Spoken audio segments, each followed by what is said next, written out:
In this episode, I have an interview with Charlie Bresler. He's the executive director of the nonprofit, The Life You Can Save.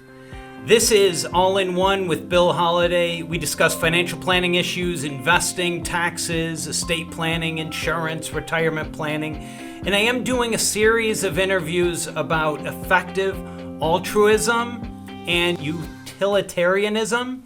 And I'm excited to have this interview with Charlie Bresler of The Life You Can Save. He has an interesting story himself of how he became the director of this nonprofit. Let's go to the interview. All right. Well, Charlie, thank you very much for joining me today. My pleasure. I really appreciate it. You have an interesting story too. Do you mind just talking a little bit about your story, how you became the director of The Life You Can Save? Sure. I don't know where to begin exactly, but I guess if you really want to get the whole story, you could read the afterword in the updated edition of The Life You Can Save. We have a 10th anniversary edition, and you can download the celebrity read audiobook from our website, thelifeyoucansave.org, or you can download the ebook from Amazon for 99 cents. Or if you write me, I probably will be able to get you a hard copy of the updated book. But the only reason I mentioned the book, other than loving for people to read it, The Life You Can Save, that is that I wrote an afterword about my own journey to get to be the executive director of The Life You Can Save. But I can tell it hopefully in short form. It's only 4 pages there, but I have always been interested in wealth inequality and thought that I would do something about it. When I was younger, I thought it would be from a more structural point of view, that there would be changes, be they in tax law or whatever, that would help address things related to poverty. That was back when I was in university, but then I took a lot of side trips, if you will, became a psychologist, taught graduate school in psychology for 7 years, started an anxiety clinic that specialized in treatment of OCD and agoraphobia. And then my wife and I decided to move to the San Francisco Bay Area. And just through a matter of weird circumstances, just as we were moving, I got recruited to join the Men's Warehouse that had just become a public company. And one thing led to another over the years. And I became the president of the company and presumably the heir apparent to become the CEO when back in 2008, I decided, wait a second, I'm not getting any younger. I'm 59 years old. I believe that's what I was. I better get off of this treadmill I got on accidentally and try to do something that has more social value than selling suits. So I did a couple of interesting things while still consulting for the Men's Warehouse, but not being a day-to-day employee. And in 2012, I read Peter Singer's The Life You Can Save, which he had written in 2009, which I just referred to. We updated for the 10th anniversary last year. And it hit me that I actually was reading about the very things I've been thinking about a long time, about my moral obligation to help people living in poverty. And I wrote Peter Singer an email. He's a professor at Princeton, 1 semester a year, and then lives in Melbourne, Australia, the other semester, and summer or winter, his summer. And I said, I'd like to help with the starting of an organization. I see you have a website, and my wife and I would be willing to fund the hiring of the staff. And this seemed like a really good place to put our money. And we chatted about it, and we decided that rather than support one of these great other organizations that was doing direct work, we would start this organization with the goal of multiplying the number of dollars we raise for effective organizations by having our own marketing organization, if you will. And so Peter and Diana, my wife and I agreed, and we put in a substantial amount of money, and that was 7 years ago. And I guess you could say that's how I became executive director of Peter's The Life You Can Save. Yeah, that's great. You took a real turn from a solid career into totally helping a lot of people. Well, I took a few career turns because I went from being kind of a tennis pro to being a psychologist to being a business person to this other thing that I'm doing. And I just feel so privileged that I'm able to work with Peter Singer and our team to help promote these great nonprofits that are doing amazing work, as well as promoting the ideas in Peter's book, The Life You Can Save. Yeah, could you talk a little bit about if you have a little summary for effective altruism or utilitarianism, just to get people up to speed with what your organization is moving towards? Yeah. Well, we don't think of ourselves necessarily as effective altruists, but Peter does. But I won't get into the nuances. But basically, the similarity between effective altruists and people on our team, we ask the question, how can you do the most good?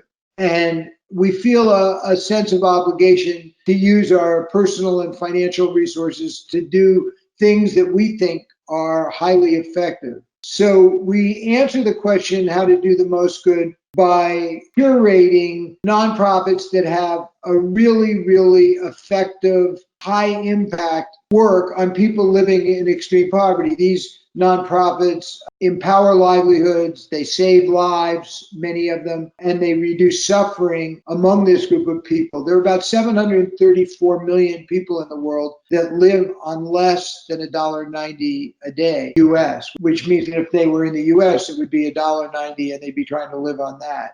And you can imagine what that would be like. We support 22 organizations that are making these interventions in the developing world. So in general, effective altruists ask the question, how to do the most good, and not all of them answer the question the same way. Some people believe that saving the lives of people who've not yet been born is the way to do the most good. So they're doing things like protecting against misuse of artificial intelligence, or working in the area of climate change, or working in the area of anti-nuclear weapons, or a number of things that could come under the heading of preventing extinction risk, if you will.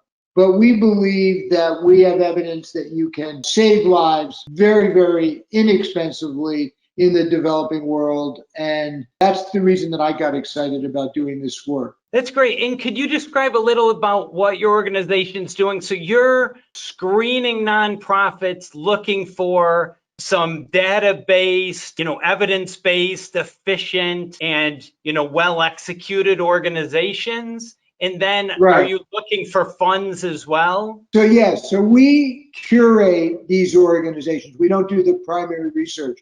So we curate these organizations, and currently we have 22 on our website that we believe make among the most cost-effective, highly impactful interventions in the developing world, where a dollar goes quite far, as your listeners I'm sure know. So a lot of this is all about impact per dollar spent. We spend money that we raise for the Life You Can Save to make money or to get money for these recommended nonprofits. So for example, last year we raised approximately $13 million on a spend of approximately $800,000. So if you think of us as a marketing idea promotion organization, last year it was Peter's book, and again this year it's Peter's book that we're trying to distribute as widely as possible, as well as standard strategies for getting traffic to our website. We're, in essence, marketing the idea of effective giving, high impact giving, and one's obligation to help. We're marketing that idea, but more specifically, we're trying to raise money for these 22 recommended nonprofits. That's super. And I saw it's quite a wide variety of organizations. I know, like GiveWell, I love their idea, but it's really limited to Malaria, Africa. It's a limited scope. And I like your broader, addressing clean water, hunger, women and girls issues. And I even saw there is a climate change, animal welfare mention in there as well. It's pretty broad. We do have a much broader list than GiveWell. GiveWell is a great research organization, and we curate nonprofits from GiveWell's list, but we also have a broader list than GiveWell. We do not have an explicitly climate change nonprofit right now. I just want to be clear about that. And that's, I think that's something that we should have that we don't have. And we hope to raise more money for the Life You Can Save to hire a professional research/curator. One of the things we would probably do very quickly is add a nonprofit that specializes in climate change. So we don't have one as of now, but we do have nonprofits that empower women's livelihood and put them in groups of people to start small businesses, and there's tremendous evidence that this is highly effective. These programs are called graduation programs, and we support the One Village Enterprise that you can see on our website, which is putting these women in groups. There's another one called Living Goods, where women go around and sell valuable health products that are hard to get in rural areas. And so it's a win-win because they make money by selling the health products, but they sell them inexpensively so that the people can get them, be it a thermometer during COVID times or things like that. We also support a nonprofit called Against Malaria Foundation that distributes bed nets in Africa. And this is a great organization. You can buy a bed net for $2 and it covers two people for up to 3 years, an insecticide treated bed net. And you can save lives. As you likely know, malaria is one of the biggest killers in Africa. And I don't know whether it will kill more people in this year than COVID-19 will, but I would say very likely it will, and very likely it will kill more people than COVID will next year. It's one of the largest drags on the African economy, malaria. It's preventable, and bed nets are a great way of preventing, particularly children under 5 who can die from malaria, from getting it. We also support an organization that does a really clever thing. They make radio and television ads that get moms to bring in their kids for simple diseases or illnesses like diarrhea or malaria, and they can get treatment at the health center. And they save lives in a highly cost-effective way by giving the moms the information that they need to know that they need to bring their child to a healthcare center. It's a very clever, very effective intervention that's also been proven by a randomized controlled trial, which is, you probably know, is the gold standard in medicine for proving that a treatment, or at least suggesting that a treatment, is very, very effective. So a variety, as you say, Billy, a variety of organizations across the spectrum. And personally, I would love to add more organizations as we get a better curation process, because what we don't want to do is add an organization that isn't as good as the ones that we already have. And by good, we mean bang per dollar spent. Right. No, that's great. And actually, I was going to ask you to highlight some, and you did a great job hitting a lot of different issues there. I think one of the nice things about our website is if you go to the Best Charities page, you can read really well-written descriptions. Amy Schwimmer, who put those descriptions together over the last few years with the help of the charity, I think has done a really fantastic job of giving people a uniform way of understanding what these organizations do, and allows you to compare one organization against another. And different people have different preferences as to where they want to give. So is your organization, The Life You Can Save, are you doing the screening and digging through the studies, or is that an outside organization? In a sense, it's outsourced to the other organizations where we get the nonprofits, like GiveWell. Gotcha.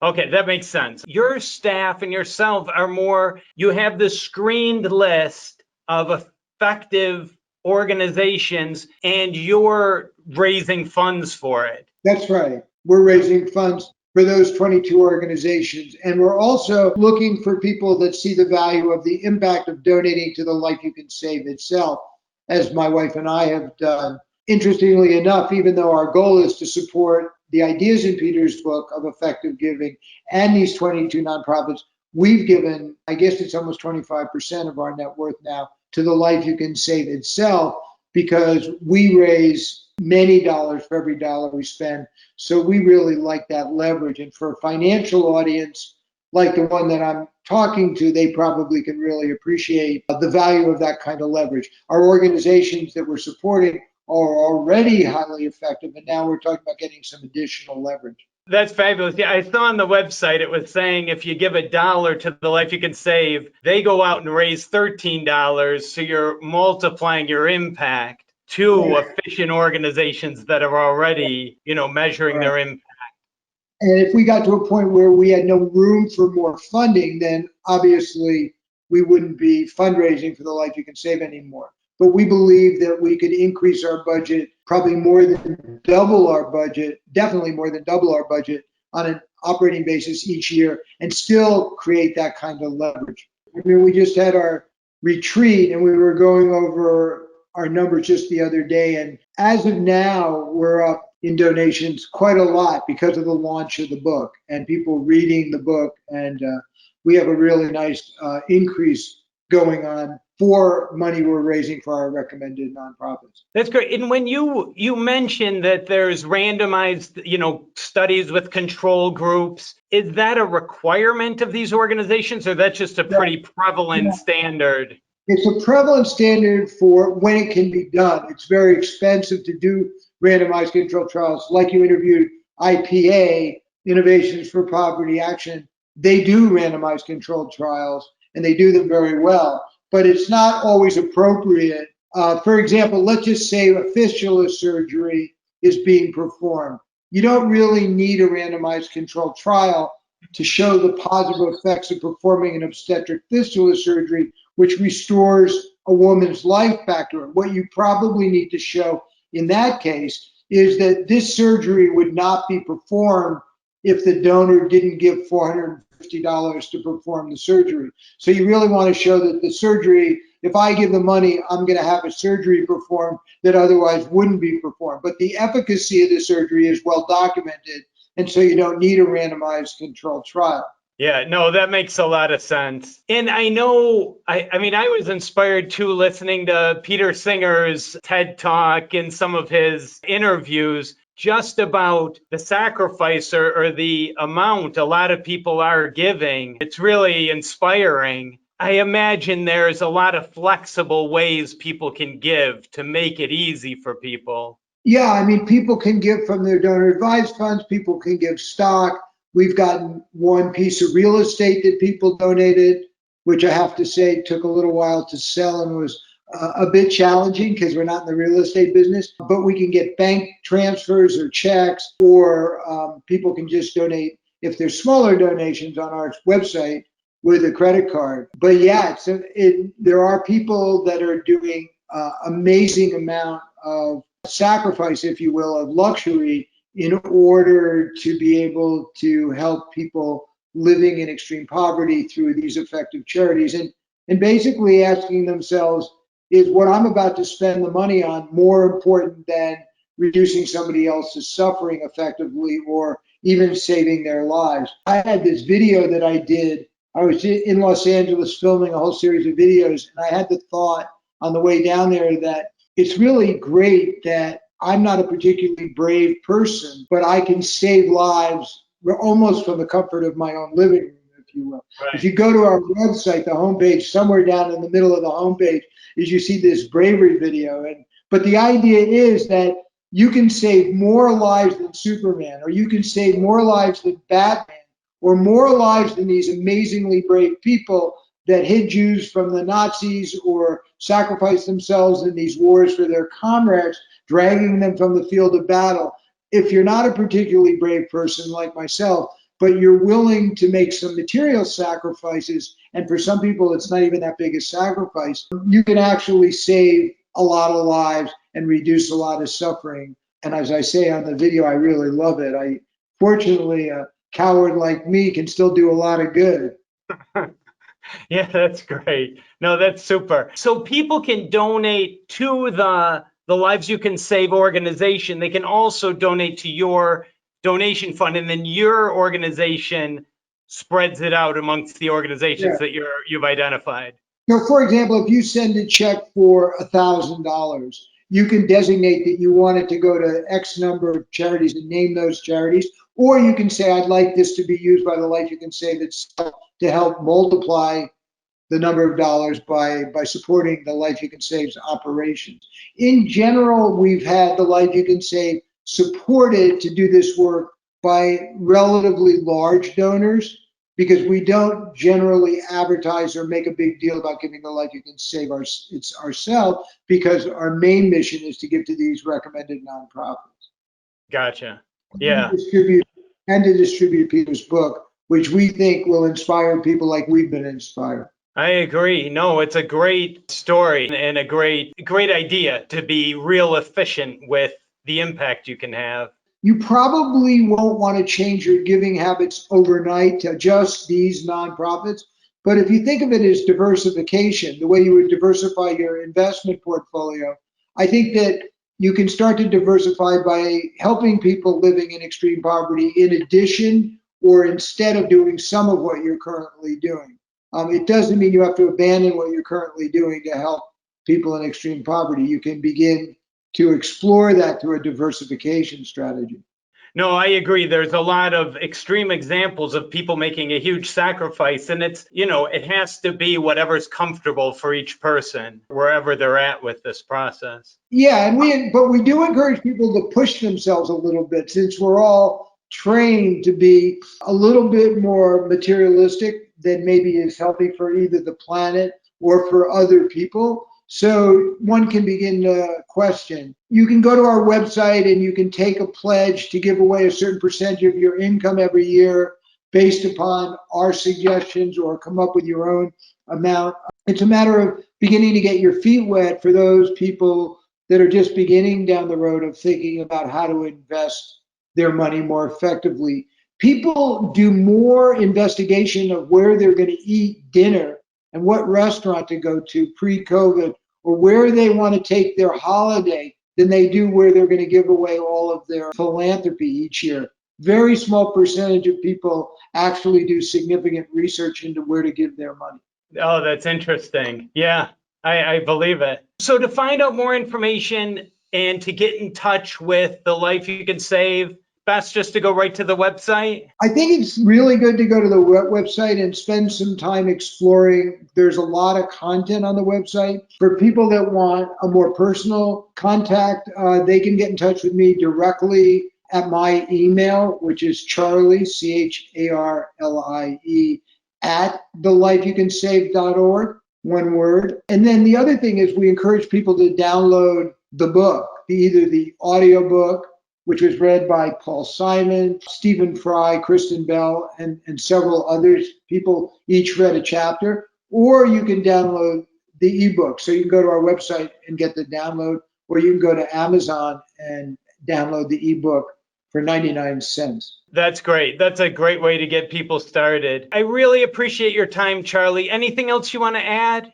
No, I'm just really grateful that people would listen. I hope you will share this podcast, if you will, if you can, with other people. The best thing you can do is order the book, read the book, and share the book, and then become a subscriber to our newsletter so you can keep up to date on our thinking and really just begin to discuss in your community the value of helping people living in extreme poverty during COVID times. It's a life-enhancing thing to do. Sure. That's great. I appreciate it. Well, I hope you stay safe, and I appreciate your time. Thank you very much. Thanks to the audience as well. Take care. All right. Thanks. Thank you for listening to AIO Financial and Impact Financial Planners podcasts and video channels. This has been brought to you by AIO Financial. If you need help with any part of your finances, please contact AIO Financial for a free meeting, AIOfinancial.com. We do offer a free